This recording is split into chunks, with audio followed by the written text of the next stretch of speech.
si Kiss4 GSX GRX 2024 model nga pala is meron siyang 5 kulay. So itong nasa harap natin yung 3 kulay niya. Ito yung una-una yung black white. Ito yan, lapitan natin. Matte siya, matte black siya. So ito yung may onting white siya na two-tone.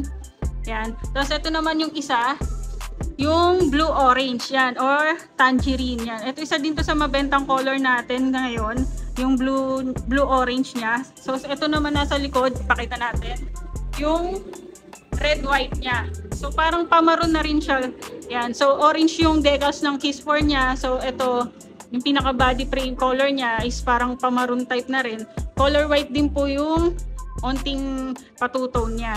Yan. So yung pang-apat na color, meron pa tayong green purple at saka yung parang pa blue green din. So ano siya, wala kasi siya dito, nabili na. So wala kaya tayong mapakitang actual ano po niya, color niya. So yun guys, umpisahan natin dito sa Kiss4 decals niya.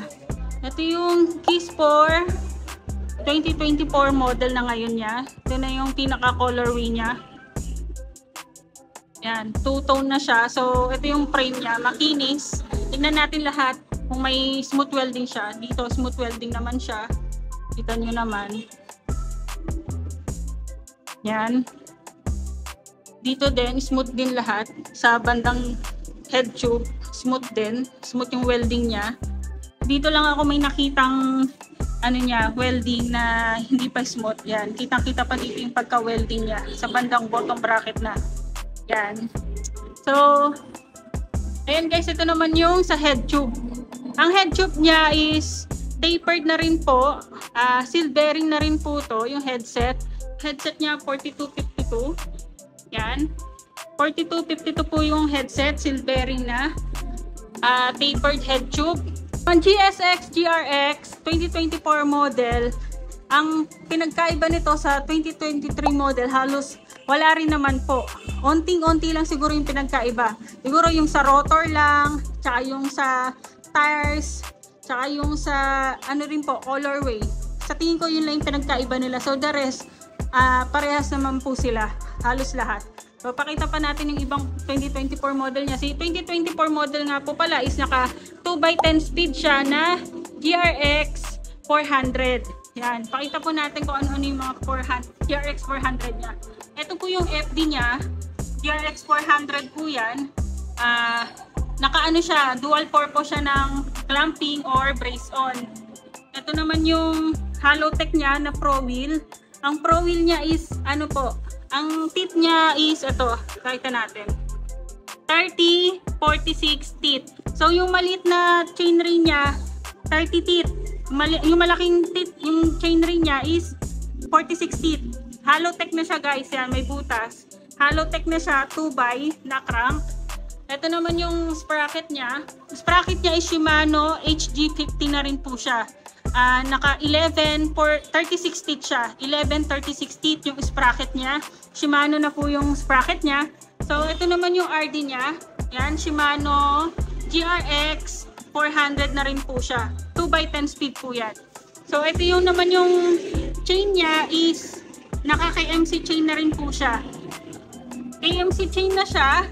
Then yan, ito. So ito si Kiss4 GSX GRX. Ang kinagandahan nito, itong gravel bike na to, ito yung pinaka the best dito eh. Kasi naka-hydraulic na siya. Full hydraulic brakes na siya. Ibig sabihin ng full hydraulic guys, is yung cable niya, hydraulic na siya. Pati yung pagdating sa caliper niya, hydraulic na rin. So kaya siya tinawag na full hydraulic. So kapag pinisil nyo to, yan, kitang-kita nyo, sobrang lambot. Mag-compare kayo sa ibang bike na naka-mechanical or naka-hydraulic disc pa lang yung iba, mas malambot pa rin naka full hydraulic na. So maganda to sa sobrang paahon, pasulong, para kapit na kapit agad. Yan, naka GRX 400 na yung ano natin, STI or shifters brakes yan. Naka GRX 400 na. So naka ano na rin po siya, yung ano niya, Shimano na rin. Yung cover ng STI niya, Shimano na. Naka ano naman po to, naka machine cockpit naman po siya, machine 11. So, seat post niya is machine 11 alloy. Ayan, 27.2 ang kanyang sukat. At Allen type din po ang kanyang seat clamp. Machine 11 din po yung stem niya na 80mm. Yan, 80mm po yung haba nitong stem na to. Alloy na rin po. At itong drop bar niya is machine 11 din po na alloy. Yan, ito po yung pinaka-drop bar niya. Mga cabling niya, hindi pa po naka-internal. Bali, yung uso kasi ngayon yung naka-integrated drop bar. Next, ito naman yung machine 11 natin na rim. Yan, 30mm siya. 30mm. Yan, tubeless ready na tong rim na to. Kinagandahan dito, tubeless ready na siya. Double wall na rin siya. So, pwede nyo na siyang i-tubeless in the future. Pero ito ngayon, yung stock po niya is naka-tube type pa po. So, yung tube type niya, interior niya is naka-presta valve. So, yung gulong naman po niya is WTB. Yan, naka-skin wall or tan wall na tires. Yung size ng gulong niya is 700 by 42C. Yan, 42C yung lapad ng gulong niya. Yung gulong pala niya guys is tubeless ready na rin po. Pwede niyo siyang pa-tubeless in the future na gusto nyo. Ready for tubeless na siya. Ito naman po yung tires niya, yung spikes ng tires. So, tingin ko pang ano siya, pang rough road talaga or pang light race pag may nadaanan kayong sobrang lubak. Goods na goods to. Pero kung magpapalit kayo ng mga pass rolling, yung makikinis na gulong, ayun, mas mababilis yun. Much better yun sa mga gusto ng makinis. Yan. Ito kasi ready for ano na light trail or rough road talaga. Ayan. Next, ito naman yung hubs natin. Yan. Yung hubs natin is naka-solon hub siya. Seal bearing at 6 poles na siya. Yan, tunog mayaman na siya. Yung gusto ng mga kabataan halos maiingay. Yan, 6 poles na siya. So, yung harap likod niya na ano is naka true axle na. Non-bush siya guys. True axle itong likod. Sakita natin. Yan, naka true axle yan, likod. Ito naman yung harap niya. Naka true axle na rin po. Yan, naka true axle yan. So, ito naman yung carbon niya na fork. Yung fork niya is guys is naka-carbon T800 po ang material. So sobrang tibay nito kasi naka T800 na. Usually kasi yung iba naka T700 pa lang, pero ito pong carbon na to is naka T800 na. So yan, balik tayo dito sa hubs. Itong hubs na to is 32 holes. Yan, pati yung rim niya, naka 32 holes po siya. Spokes niya, tsaka yung nipples niya, bakal pa lang po. Ayan. Tapos yung rotor niya, pakita natin. Yan, yung rotor niya, ito, naka 160mm. Yan, naka 160mm yung rotor niya. Ito yung, so pinagkaiba nito sa 2022 model, no? Iba na yung binago na nila yung rotor. Dati kasi yung 2022 model na rotor is yung pang ano pa, triangle pa yun. So nakakapudpud siya. Tingin ko nakakapudpud siya ng brake pads ng mabilis. Kaya binago nila siguro, kaya ito yung ginawa nilang design ngayon. Much better to. So naka-bolt type din siya. Yung rotor niya size is 160 sa harap, 160 din po sa likod. So ito naman next yung GRX disc brake natin o yung caliper, naka-flat mount siya. Yan, naka-flat mount siya, hydraulic brakes na po itong disc, tsaka yung, sabi ko nga, yung cable din niya is full hydraulic na po lahat. So, ito talaga yung pinaka-the best sa lahat. Kaya ito yung binibili na ng mga customer natin, kaya ito mabenta. Dahil ang habol nila dito is naka-GRX 400 na hydraulic brakes na. So, yung battle cage naman niya is naka-6 na din po. Yan. 6 battle cage ready na rin po yung ano niya, lagayan. So, bilangin natin, isa dito sa seat tube. Ito, isa naman dito sa bandang frame sa baba, dalawa. Pangatlo dito sa top tube. Pang-apat dito sa fork sa kanan. Meron din dito sa kabilang fork. Yan. Meron din ditong battle cage ready. Pang-lima. Meron din dito sa ilalim. Yan. Sa ilalim ng frame, merong ano po, pang-anim. So, usually nilalagay dito yung mga ano, pang bomba, mga pang emergency kit, mga pang accessories, yung po yung nilalagay dyan. So, yun guys, ito naman yung bar tape natin. Bar tape natin is naka Audi brand po siya. Pakita natin. Yan. Naka-Audi brand siya. So, hindi pa po siya silicone. Pero ayos na rin siya. Yan, okay na rin siya. Pero pag sa katagal-tagalan, mas maganda kung papalitan nito ng silicone. Yan. Next, ito naman yung saddle natin. Spell Royal siya. Malambot na rin, pwede na. Yan, ito naman yung pedal natin. Hindi pa po siya yung seal bearing, ball bearing pa lang. So guys, ito naman yung sa bottom bracket niya. Ayan, nakikita nyo. Yung bottom bracket niya is Halotech na thread type na po siya. Halotech na yan. Yun guys, may mga nagtatanong sa akin kung ano-ano nga daw ba yung unang papalitan dito kay K-Sport GSX GRX 2024 model. Sa tingin ko guys, ang unang papalitan dito is yung pedal. Ayan, yung pedal niya kasi is ball bearing pa lang.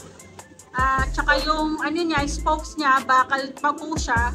So, palitan natin ng niyan, stainless or yung mga mas magaan na mga pillar spokes or yung mga Richman, yan, better po yan dyan. Mga size 29er, swak po yan sa 700C na gravel type. So, ano pa ba? So, tingin ko ito din yung better yung palitan in the future. Pag nasira lang, syempre, gamitin muna natin para hindi sayang yung pera. Ito kasi Halotech na to eh. Sobrang ganda na rin nito guys. Pero kung gusto nyo lang na full group set na kayo ng GRX 400, syempre, papalitan nyo to ng 2x na GRX 400 din. Yan, ito yung mga advice ko na pwede nyong palitan. Yan, naka full GRX 400 na yung bike nyo, group set. So, yun lang naman. Yung una kong tingin na pwedeng unang papalitan tong sa bike na to, yung pa lang yung nakikita ko. Pero yung sa bar tape po niya, ito, yung bar tape. Syempre, mas maganda kung silicone para mas malambot. Guys, kitang-kita nyo naman kung gaano kaganda si K-Sport GSX GRX 2024 model. Yan, ganyan siya kaganda sa halagang 48,000 pesos. Yan, 48,000 pesos lamang. Meron na kayong full hydraulic gravel bikes. Yan, yung mga mid na high-end. So yun guys, itimbangin naman natin ngayon yung K-Sport GSX. Kung ilan yung timbang niya, syempre marami nag-aantay nito kung gano'n nga ba kabigat si K-Sport GSX natin. Yan. Yan. Zoom natin. Yan, naglalaro siya sa 9.9 kg. So, etong size na to is extra large. Kaya siya umabot sa 9.9 kilograms. Pero syempre, pag maliit yung bike mo, mas maliit yung timbang. So, to 9 kilograms. Yan, estimated. Pero yung actual nyo nga nakita, 9.9 siya sa size ng extra large. Si K-Sport GSX GRX, meron siyang sizes na 46, 48, 50, tsaka 52. So, itong mga nasa harap natin is 52. Itong 52 is, usually extra large. Pwede to sa mga 5'11 or mga pang 6 footer, pwede to. Yan, sok na sok tong mga gantong size. Bali, ito namang next natin, yung blue-orange. Yung blue-orange natin is size 50. Yan, large size naman siya. Then, sumunod naman natin, size 48. Ayan, yung maroon or white nating color. So, sa mga design naman, ito yung pinaka-design ni K-Sport GSX. Meron siya ditong logo or decals na GSX. Yan, meron siyang dito sa head tube din. Yung logo ni K-Sport, meron din siya dito. Yan, dito naman sa port niya, wala siyang logo or may onting design lang. Yan. Yan, sa kabilang side niya, K-Sport din na decals. Ito naman yung sa ibang mga color niya. Yan, para maganda, nakikita niyo yung iba't ibang colorway niya. Para may pagpipilian kayo, in the future na gusto niyo nang bumili, nakakapag-decide na kayo kung anong color at kung anong size.